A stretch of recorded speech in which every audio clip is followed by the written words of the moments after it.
we are going to do a video with an NBC Nightly News interview of Vladimir Putin, Russian President Vladimir Putin, just ahead of his meeting with U.S. President Joe Biden in Geneva, the U.S.-Russia summit that's going to be taking place any day now. NBC Nightly News had an interview with President Putin, and they have put out a preview of that interview. The full interview will be airing on Monday, but the preview says a lot. This meme of the day says a lot because this is a meme taken from a real Time magazine cover.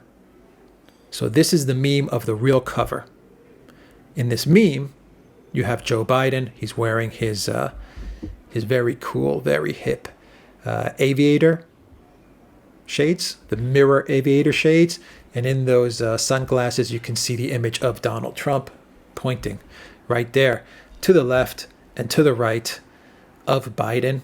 The stories read as follows: Destroying the Economy by Joe Biden. The next article is Changing Adult Diapers by Dr. Jill.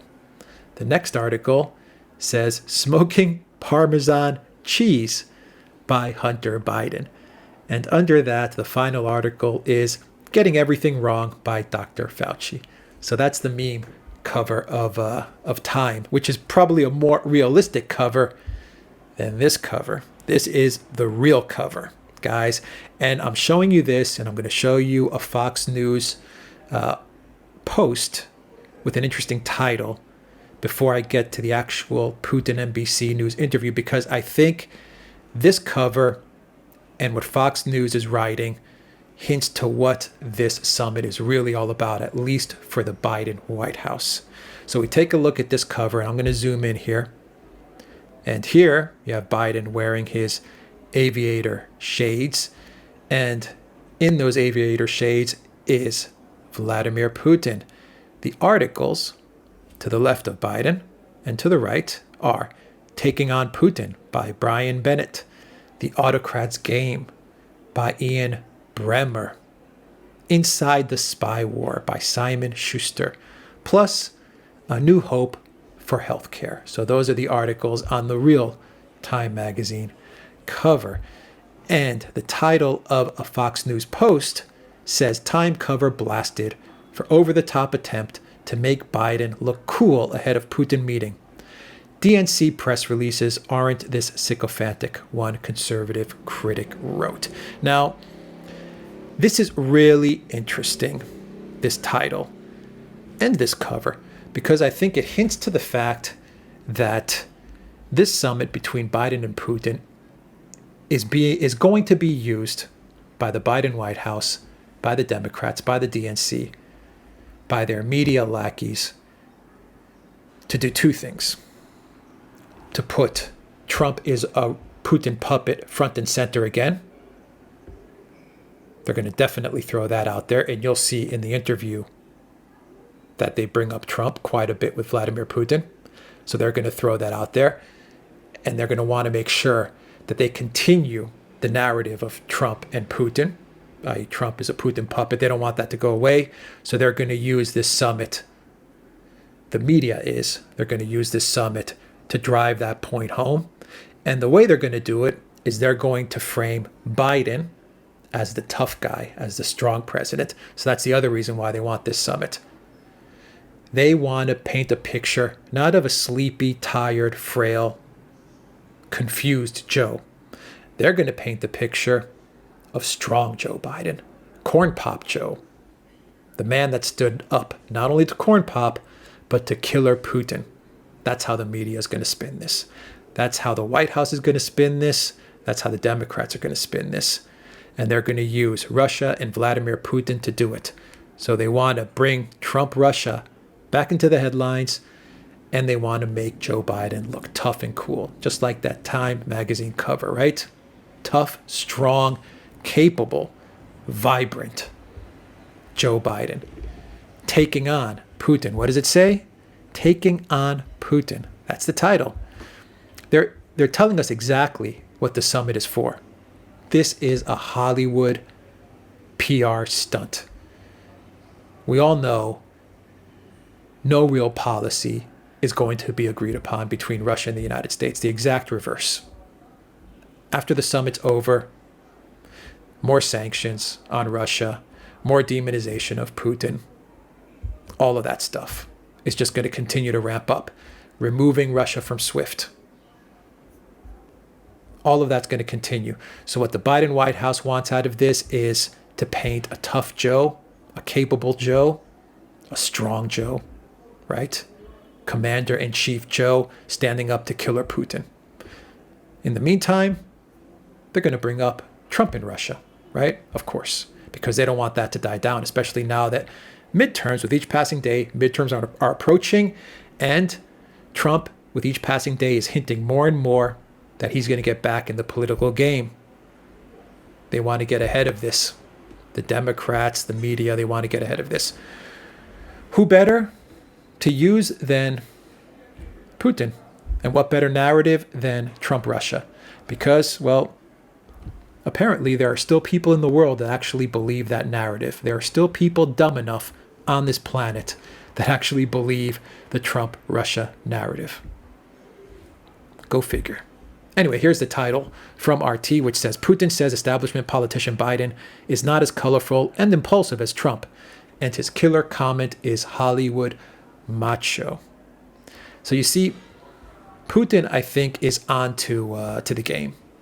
And I think the Russians know exactly why Biden wants this summit. He doesn't want to find any compromise with the Russians. They don't want their relationship to find better days. They don't want that. And I think the Russians know it. They know that nothing is going to come out of this summit. Nothing of substance is going to come out of this summit. And during this interview, Putin even hints that this is going to be a Hollywood production, that this is all spin. And he knows it. But I think the Russians, being the professional diplomats that they are, and whether you like Putin or not, whether you like the Russians or not, I think there's no arguing to the fact that Russia right now has the best team of diplomats in the world. Putin is an excellent diplomat.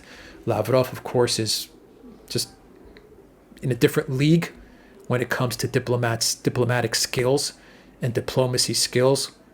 And then you have other people in the diplomatic crew like Maria Zakharova and other people in the foreign ministry of Russia who are just A players. So I think they're looking at all of this and they're saying, you know what? We take the summit, we meet with Joe and his band of fools, Blinken and all these jokers, meet them face to face, look them in the eye, talk with them, get a feel for them, very much like China did in Alaska when they were, confronting Blinken, and they got a feel for Blinken. And what did they say? This guy's weak sauce. And they rolled all over him. So I think the Russians want to get the same, flavor. They want to get the same taste of their adversary. Because with Trump, they got a different picture. They got a person that was ready to lead America. With Biden, I think they're going to say, oh boy, game on. Game on. This is going to be too easy. So they're going to take the meeting. They're going to take they'll suck up they'll absorb all the demonization and all the mainstream media tricks. They'll absorb all of that. But they're going to go back to the Kremlin after the summit, and they're going to evaluate what they just saw, and then they're going to plot their course. Keep in mind, they're going to consult the Chinese as well. Alexander has done a video on that. So they're going to also consult with the Chinese. They're going to compare notes, and they're going to say, how do we go forward now? We've met them. We've seen them. They're very unimpressive. This is a cakewalk. So they're taking the meeting, and I think they know what to expect, because in this interview, Putin even talks about how this is going to be a Hollywood type of production. So I'm going to play this, and hopefully I don't get a strike. But let me know what you guys think. In our exclusive interview, President Vladimir Putin tells us he's going into next week's summit with relations with the US at an historic low. We have a bilateral relationship that has deteriorated to its lowest point in recent years. The Russian leader last met with an American president in Helsinki in 2018. Wait. So how does he compare former President Trump with the fifth American president he's now set to meet? He told us Biden... When did Biden ever have an audience So how like that? does he compare Does former anyone ever President remember Trump Biden with the fifth having an American audience of president? cheering people like that? I don't think so. I don't think so. When did that happen? He's now set to meet. He told us Biden is someone he can work with. Now, listen to the way they phrase it. Biden is someone he can work with. And listen to Putin's answer. They say Putin said Biden is someone he can work with. Now here's Putin's answer. You once described President Trump as a bright person, talented. How would you describe President Biden? Well, even now, I believe that former U.S. President, Mr. Trump, is an extraordinary individual, talented individual. Otherwise, he would not have become U.S. President. He's a colorful individual. You may like him or not. But he didn't come from the U.S. establishment. He had not been part of big-time politics before. And some like it, some don't like it. But that is a fact. Yeah, Putin is just an absolute realist. Pragmatic. Trump is bright. If he wasn't bright, he would have never made it to the White House. So he's definitely bright. Colorful. It's a fact. He was an outsider. You may not like Trump. You may like Trump, but you can't argue the fact that he was an outsider and he made it into the White House. Pragmatism. I mean, this is the stuff that SJWs and woke people just can't understand because they just don't do logic. It breaks their brain. Everything's about emotions. Putin is about logic. He's about reason. He's about facts. President Biden, of course, is radically different from Trump because President Biden is a career man. A career man, i.e. a swamp creature. He has spent virtually his entire adulthood in politics. Just think i.e. a swamp creature. of the number of years he spent in the Senate. i.e. a swamp creature. A different kind of person. And it is my i.e. an insider, a swamp creature. great hope that, yes, there are some advantages, some disadvantages, but there will not be any impulse-based movements on behalf of the sitting U.S. president. We sat down for a 90-minute interview inside the Kremlin, where I pressed him on accusations he has ordered assassinations. Okay. So here they go.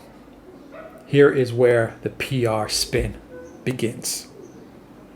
We're going to be hearing a lot of all of this in the next couple of days. Putin the killer. Putin the killer. Why? Because 5 people died. 20 years as president, 20 years in power, 20 years plus, 5 people died. These are the people that die by lunchtime with the Clinton crime family. Keep in mind, Obama would wake up every morning and sign a drone list of innocent civilians that he would kill, and he was proud of it. He actually gloated about it. But anyway, I got a little off course. Here's how they're going to frame it now. Putin, the killer, the authoritarian dictator. Joe Biden to the rescue. Of his adversaries, the late John McCain. John McCain. And they use John McCain as an example. That's going to be your moral compass? John McCain? John McCain is going to be the moral compass they use here. Right. John McCain, the neocon warmonger who met with ISIS, met with Al-Qaeda, popped up in Ukraine at the Maidan, just popped up in the middle of Ukraine in Kiev. John McCain, that's going to be the moral compass. In Congress, called you a killer. When President Trump was asked, was told that you are a killer, he didn't deny it. When President... Notice what they say, Trump didn't deny it. No, Trump gave the right answer. Trump said, I don't care. He's the leader of Russia. He's the president of Russia. And that's the person I have to deal with. And who cares? America first. Let's get back to talking about America. That was Trump's answer. Why are you focusing on Russia when we should be focusing on the U.S.? That was Trump's answer. Biden was asked whether he believes you are a killer. He said, I do. Mr. President, Are you a killer? Putin laughs. Putin's a diplomat. He understands this. He probably looks at this guy saying, what a tool. What a tool these mainstream media journalists at NBC are. Over my tenure, I've gotten used to attacks from all kinds of angles and from all kinds of areas under all kinds of pretext and reasons. And let's hear Putin's laugh again, because his laugh is hilarious. It says, "Слушать меня." Listen to me. Said, I do. Mr. President, are you a killer? Over my tenure, I've gotten used to attacks from all kinds of angles and from all kinds of areas under all kinds of pretext and reasons, and of different caliber and fierceness, and none of it surprises me. So as far as harsh rhetoric, I think that this is an expression of overall U.S. culture. Of course, in Hollywood, there are some underlying deep things in Hollywood, macho, which can be treated as cinematic art. But that is part of U.S. political culture where it's considered normal. By the way, not here. It is not considered normal here. I don't think I heard... He's right. This stuff is not considered normal in Russia. Did you answer the question, the direct question, Mr. President? I did answer. I will add if you let me. I've heard dozens of such accusations, especially during the period of some grave events during our counterterrorism efforts in North Caucasus. And when that happens, I'm always guided by the interests of the Russian people and Russian state. There's your answer. I'm always guided by the interests of the Russian people and the Russian state. That's exactly the type of answer that Trump would give. I'm guided by the American people. And sentiments in terms of who calls somebody whom, what kind of labels, this is not something I worry about in the least. Let me give you some names. Anna Politkovskaya, shot dead. Alexander Litvinenko, poisoned by polonium. Sergei Magnitsky, allegedly beaten and died in prison. Boris Nemtsov, shot moments from the Kremlin, moments from here. Mikhail Lesin died of blunt trauma in Washington, D.C. All of these are coincidence, Mr. President? Yeah, maybe the guy in Washington, D.C., we should look at maybe, I don't know, U.S. authorities? Maybe they can get to the bottom of it? Nemtsov, and involved in some bad stuff, man. Magnitsky, come on now. I mean, these are the people they're bringing up. These people were living dangerous. They were playing dangerous games. Had nothing to do with the government. We're talking like mafia games. Mafia games. And it doesn't matter what country you're in. Don't get involved with these mafia groups. Look, I don't want to come across as being rude, but this looks like some kind of indigestion, except that it's verbal indigestion. You've mentioned many individuals who indeed suffered and perished at different points in time for various reasons at the hands of different individuals. You mentioned Lesin. Lesin used to work in my administration. I liked him very much. He died, he perished, or died in the United States. I regret to this day that he is not with us. In my opinion, he is a very decent, very good person. And as far as the others, we found some of the criminals who committed those crimes. Some are in prison, and we're prepared to continue to work in this mode. All right, guys. That's about another minute left, and they bring up cyber crimes and all these things. You guys can hear the whole video in its entirety without my interrupting. And let me know what you think in the comments down below. And I'll put a link for all of that, as I said, right below in the description box. That's the video, guys.